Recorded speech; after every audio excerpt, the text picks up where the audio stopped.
ओम शांति। 11 सितंबर 2024 के ईश्वरीय महावाक्य। पहले एक नज़र मुरली के मुख्य पॉइंट पर। बाबा ने कहा, अपने को आत्मा समझो और अपने प्रीतम बेहद के बाप को याद करो तो तुम्हारे जन्म जन्मांतर के पाप जो है वह भस्म होते जाएंगे। इसको ही योग अग्नि कहा जाता है। यह भारत का प्राचीन राजयोग है। बाप बच्चों को यह डोज देते हैं। यह याद की यात्रा उठते बैठते चलते फिरते तुम कर सकते हो।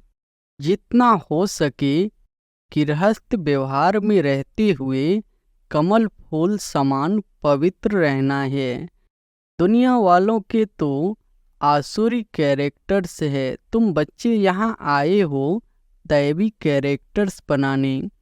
बच्चों को अच्छी रीति निश्चय में रखना है। हम आत्माओं को पढ़ाने वाला परम पिता परमात्मा है, जो बेहद का बाप है। अनेका अनेक शालिग्राम है, शिव एक ही है, वह है बेहद का बाप। बाकी सब है बच्चे। और फिर बाबा ने कहा, ज्ञान भक्ति और फिर है वैराग्य। यह तीन मुख्य है। दो प्रकार के वैराग्य है। एक है हद का, दूसरा है बेहद का। वह है हठ योगी सन्यासियों का वैराग्य। यह है बेहद का। तुम्हारा है राजयोग। हमेशा शिव बाबा कहते हैं, रुद्र बाबा व बबुलनाथ बाबा नहीं कहेंगे। तुम लिखते भी हो शिव बाबा याद है, वर्षा याद है। यह स्लोगन्स घर घर में लगाने चाहिए। शिव बाबा को याद करो तो पाप भस्म होंगे। कितने झूठे कलंक लगाए हैं। बाप पर भी कलंक लगाए हैं तो देवताओं पर भी कलंक लगाए हैं। सबकी गलानी करते रहते हैं। और सत्संगों में तो तुम देह अभिमानी हो बैठते हो। यहाँ बाप कहते हैं, देही अभिमानी होकर बैठो। जैसे मेरे में यह संस्कार है, मैं ज्ञान का सागर हूँ। तुम बच्चों को भी ऐसा बनना है। और फिर लास्ट में बाबा ने कहा, कहते भी है ना, जितना हम भक्ति करेंगे उतना बाप को नीचे खींचेंगे। बाप आकर हमको पावन बनाएंगे। बाप भी देखते हैं, बिल्कुल दुखी तमो प्रधान बन गए हैं। 5000 वर्ष पूरे हुए हैं, तब फिर आते हैं। आत्मा ही पतित बनी है। आत्मा ही सब कुछ करती है। भक्ति भी आत्मा करती है। शरीर भी आत्मा लेती है। अब बाप कहते हैं, मैं तुम आत्माओं को ले जाने आया हूँ। मुक्ति जीवन मुक्ति दोनों वर्षा बाप ही देते हैं। तुम जब जीवन मुक्ति में रहते हो तो बाकी सब मुक्ति में चले जाते हैं। सर्व का सद्गति दाता आबू में ही आते हैं। इसलिए बड़े से बड़ा तीर्थ आबू ठहरा। और अब सुनते हैं महावाक्यों को विस्तार से। मुरली का सार है, मीठे बच्चे, तुम बाप के पास आए हो अपनी कैरेक्टर्स सुधारने। तुम्हें अपनी दैवी कैरेक्टर्स बनाने हैं। प्रश्न है, तुम बच्चे को आंखें बंद करके बैठने की मना क्यों की जाती है? उत्तर है, क्योंकि नज़र से निहाल करने वाला बाप तुम्हारे सम्मुख है। अगर आंखें बंद होगी तो निहाल कैसे होंगे? स्कूल में आंखें बंद करके नहीं बैठते हैं। आंखें बंद होगी तो सुस्ती आएगी। तुम बच्चे तो स्कूल में पढ़ाई पढ़ रहे हो। यह सोर्स ऑफ इनकम है। लाखों पद्मों की कमाई हो रही है। कमाई में सुस्ती उबासी नहीं आ सकती। ओम शांति। मीठे मीठे रूहानी बच्चों प्रति बाप समझाते हैं। यह तो बच्चे जानते हैं कि रूहानी बाप परम धाम से आकर हमको पढ़ा रहे हैं। क्या पढ़ा रहे हैं? बाप के साथ आत्मा का योग लगाना सिखलाते हैं, जिसको याद की यात्रा कहा जाता है। यह भी बताया है, बाप को याद करते करते मीठे रूहानी बच्चे तुम पवित्र बन अपने पवित्र शांति धाम में पहुंच जाएंगे। कितनी सहज समझानी है। अपने को आत्मा समझो और अपने प्रीतम बेहद के बाप को याद करो तो तुम्हारे जन्म जन्मांतर के पाप जो है वह भस्म होते जाएंगे। इसको ही योग अग्नि कहा जाता है। यह भारत का प्राचीन राजयोग है, जो बाप ही हर 5000 वर्ष बाद आकर सिखलाते हैं। बेहद का बाप ही भारत में इस साधारण तन में आकर तुम बच्चों को समझाते हैं। इस याद से ही तुम्हारे जन्म जन्मांतर के पाप कट जाएंगे, क्योंकि बाप पतित पावन है और सर्वशक्तिमान है। तुम्हारी आत्मा की बैटरी अभी तमो प्रधान बन गई है। जो सतो प्रधान थी, अब उनको फिर से सतो प्रधान कैसे बनाए? जो तुम सतो प्रधान दुनिया में जा सको, वह शांति धाम घर में जा सको। बच्चों को यह बहुत अच्छी रीति याद रखना है। बाप बच्चों को यह डोज देते हैं। यह याद की यात्रा उठते बैठते चलते फिरते तुम कर सकते हो। जितना हो सके गृहस्थ व्यवहार में रहते कमल फूल समान पवित्र रहना है। बाप को भी याद करना है और साथ साथ दैवी गुण भी धारण करने हैं, क्योंकि दुनिया वालों के तो सारी कैरेक्टर्स हैं। तुम बच्चे यहाँ आए हो दैवी कैरेक्टर्स बनाने। इन लक्ष्मी नारायण के कैरेक्टर्स बड़े मीठे थे। भक्ति मार्ग में उन्हों की ही महिमा गाई हुई है। भक्ति मार्ग कब से शुरू होता है यह भी किसको पता नहीं है। अभी तुमने समझा है। और रावण राज कब से शुरू हुआ यह भी अब समझा है। तुम बच्चों को यह सारी नॉलेज बुद्धि में रखनी है, जबकि जानते हो हम ज्ञान सागर रूहानी बाप के बच्चे हैं। अब रूहानी बाप हमको पढ़ाते हैं, यह भी जानते हो यह कोई ऑर्डिनरी बाप नहीं है। यह है रूहानी बाप जो हमको पढ़ाने आया है। उनका निवास स्थान सदैव ब्रह्मलोक में है। लौकिक बाप तो सबके यहाँ है। यह बच्चों को अच्छी रीति निश्चय में रखना है।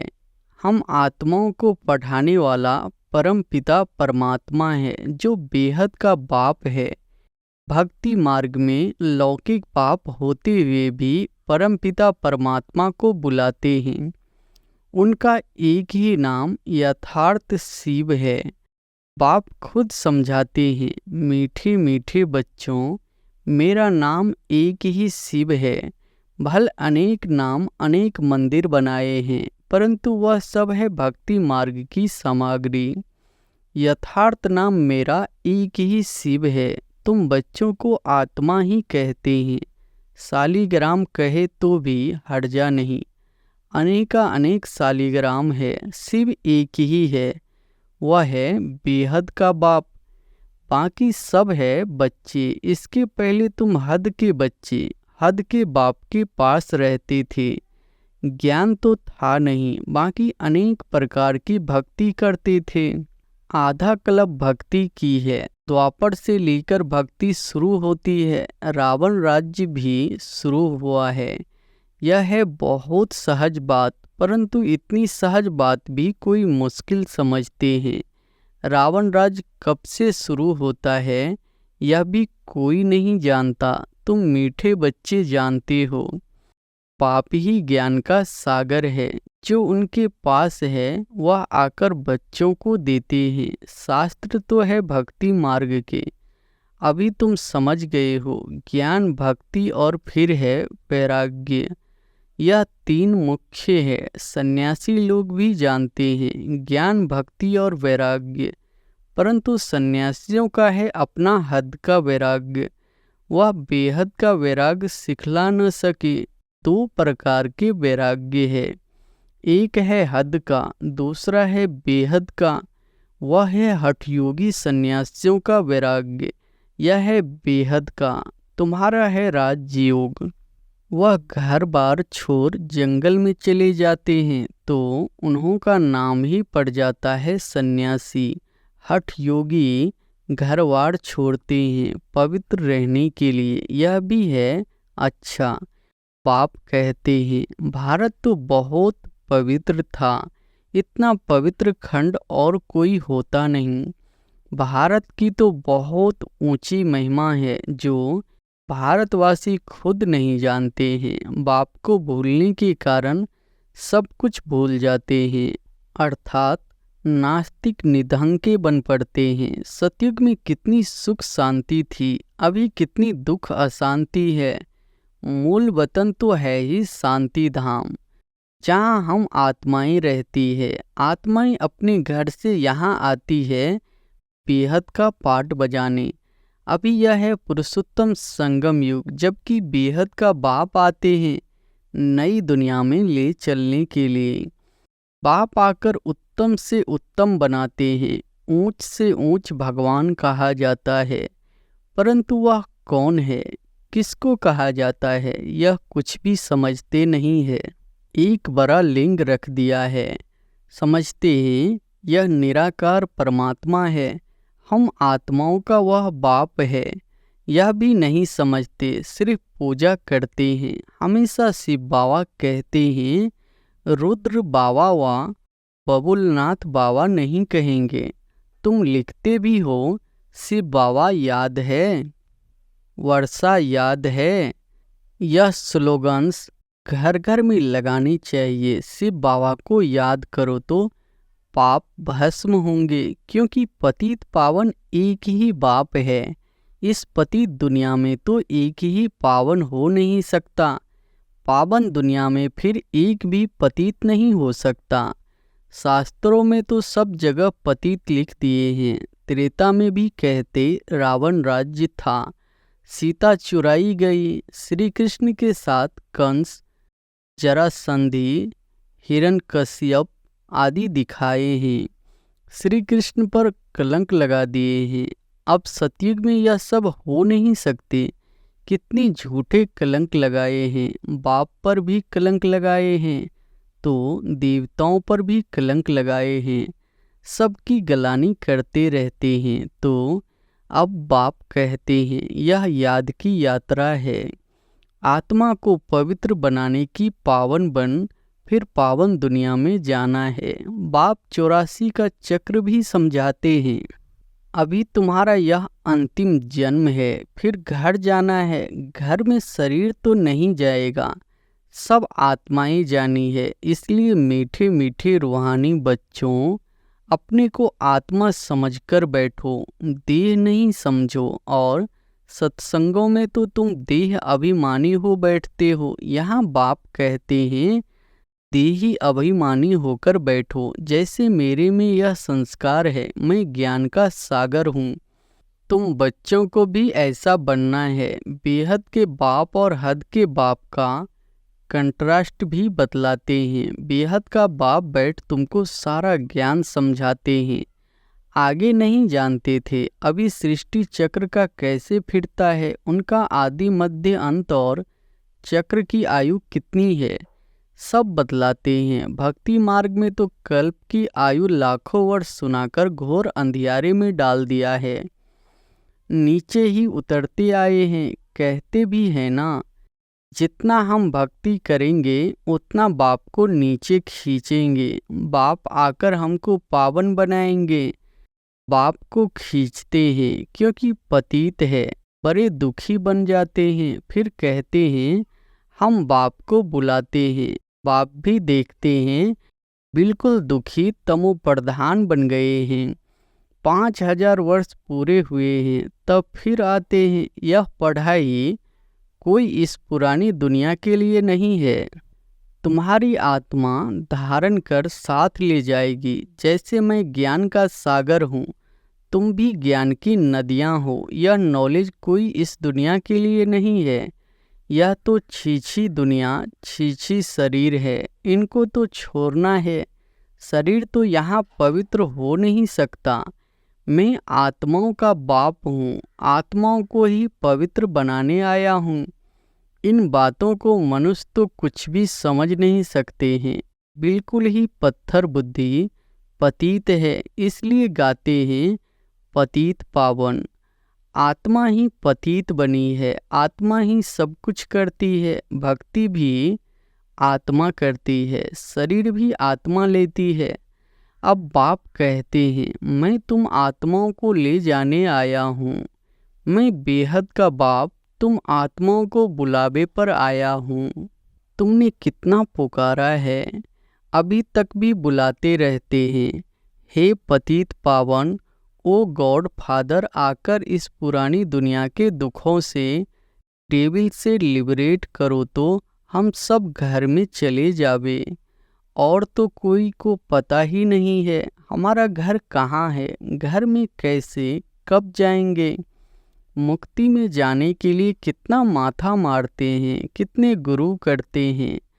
जन्म जन्मांतर माथा मारते चले आए हैं। वे गुरु लोग जीवन मुक्ति के सुख को तो जानते ही नहीं। वे चाहते हैं मुक्ति, कहते भी है विश्व में शांति कैसे हो। सन्यासी भी मुक्ति को ही जानते हैं, जीवन मुक्ति को तो जानते नहीं। परंतु मुक्ति जीवन मुक्ति दोनों वर्षा बाप ही देते हैं। तुम सब जीवन मुक्ति में रहते हो तो बाकी सब मुक्ति में चले जाते हैं। अभी तुम बच्चे नॉलेज ले रहे हो। यह बनने के लिए तुमने ही सबसे जास्ती सुख देखा है, फिर सबसे जास्ती दुख भी तुमने देखा है। आदि सनातन देवी देवता धर्म वाले तुम ही फिर धर्म भ्रष्ट कर्म भ्रष्ट हो गए हो। तुम पवित्र प्रवृत्ति मार्ग वाले थे। यह लक्ष्मी नारायण पवित्र प्रवृत्ति मार्ग के हैं। घरवाड़ छोड़ना यह सन्यासियों का धर्म है। सन्यासी भी पहले अच्छे थे, तुम भी पहले बहुत अच्छे थे, अभी तमो प्रधान बने हो। बाप कहते हैं यह ड्रामा का खेल है। बाप समझाते हैं यह पढ़ाई ही नई दुनिया के लिए। पतित शरीर पतित दुनिया में ड्रामा अनुसार हमको फिर 5000 वर्ष के बाद आना पड़ता है। न कल्प लाखों वर्ष का है, न मैं सर्वव्यापी हूँ। यह तो तुम मेरी ग्लानि करते आए हो। मैं फिर भी तुम पर कितना उपकार करता हूँ। जितना शिव बाबा की ग्लानि की है उतना और कोई की नहीं की है। जो बाप तुमको विश्व का मालिक बनाते हैं उनके लिए तुम कहते रहते हो सर्वव्यापी है। जब ग्लानि की भी हद हो जाती है तब फिर मैं आकर उपकार करता हूँ। यह है पुरुषोत्तम संगम युग, कल्याणकारी युग, जबकि तुमको पवित्र बनाने आता हूँ। कितनी सहज युक्ति पावन बनाने की बतलाते हैं। तुमने भक्ति मार्ग में बहुत धक्के खाए हैं।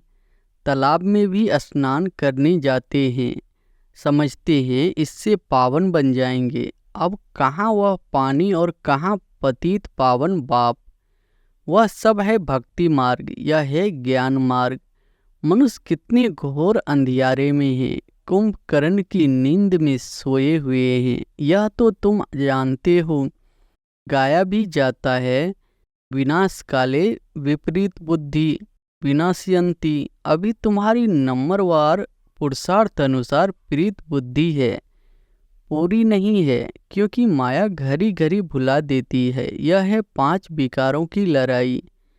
5 विकारों को रावण कहा जाता है। रावण पर गधे का शीश दिखाते हैं। बाबा ने यह भी समझाया है स्कूल में कब आंखें बंद करके नहीं बैठना होता है। वह तो भक्ति मार्ग में भगवान को याद करने की शिक्षा देते हैं कि आंखें बंद करके बैठो। यहाँ तो बाप कहते हैं यह स्कूल है, सुना भी है, नज़र से निहाल करते हैं। यह जादूगर है, अरे वह तो गायन भी है। देवताएं भी नज़र से निहाल होते हैं। नज़र से मनुष्य को देवता बनाने वाला जादूगर हुआ ना। बाप बैटरी चार्ज करे और बच्चे आंखें बंद कर बैठे तो क्या कहेंगे। स्कूल में आंखें बंद कर नहीं बैठती, नहीं तो सुस्ती आ जाती है। पढ़ाई तो है सोर्स ऑफ इनकम, लाखों पद्मों की कमाई है। कमाई में कभी उबासी नहीं लेंगे। यहाँ आत्माओं को सुधारना है, यह एम ऑब्जेक्ट खड़ी है। उन्हों की राजधानी देखनी हो तो जाओ दिलवारा में, वह है जर, यह है चैतन्य दिलवारा मंदिर। देवताएं भी है, स्वर्ग भी है। सर्व का सदगति दाता आबू में ही आते हैं, इसलिए बड़े से बड़ा तीर्थ आबू ठहरा। जो भी धर्म स्थापक अथवा गुरु लोग हैं, सबकी सदगति बाप यहाँ आकर करते हैं। यह सबसे बड़ा तीर्थ है, परंतु गुप्त है, इनको कोई जानते नहीं है। अच्छा, मीठे मीठे सिकिलधे बच्चों प्रति माता पिता बाप दादा का याद प्यार और गुड मॉर्निंग। रूहानी बाप की रूहानी बच्चों को नमस्ते। धारणा के लिए मुख्य सार पहली पॉइंट है, जो संस्कार बाप में है वही संस्कार धारण करने हैं। बाप सम्मान ज्ञान सागर बनना है। देही अभिमानी होकर रहने का अभ्यास करना है। दूसरी पॉइंट है, आत्मा रूपी बैटरी को सतो प्रधान बनाने के लिए चलते फिरते याद की यात्रा में रहना है। दैवी कैरेक्टर्स धारण करने हैं। बहुत बहुत मीठा बनना है। वरदान है, त्रिकालदर्शी बन।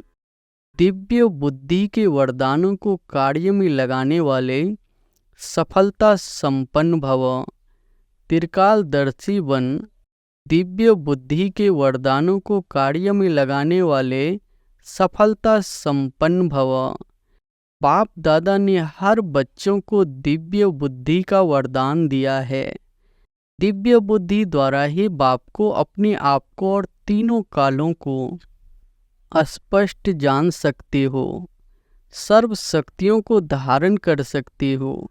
दिव्य बुद्धि वाली आत्मा कोई भी संकल्प को कर्म व वाणी में लाने के पहले हर बोल व कर्म के तीनों काल जानकर प्रैक्टिकल में आती है। उनके आगे पास्ट और फ्यूचर भी इतना स्पष्ट होता है जितना प्रेजेंट स्पष्ट है। ऐसे दिव्य बुद्धि वाले त्रिकालदर्शी होने के कारण सदा सफलता संपन्न बन जाते हैं। स्लोगन है, संपूर्ण पवित्रता को धारण करने वाले ही परमानंद का अनुभव कर सकते हैं। अच्छा, ओम शांति।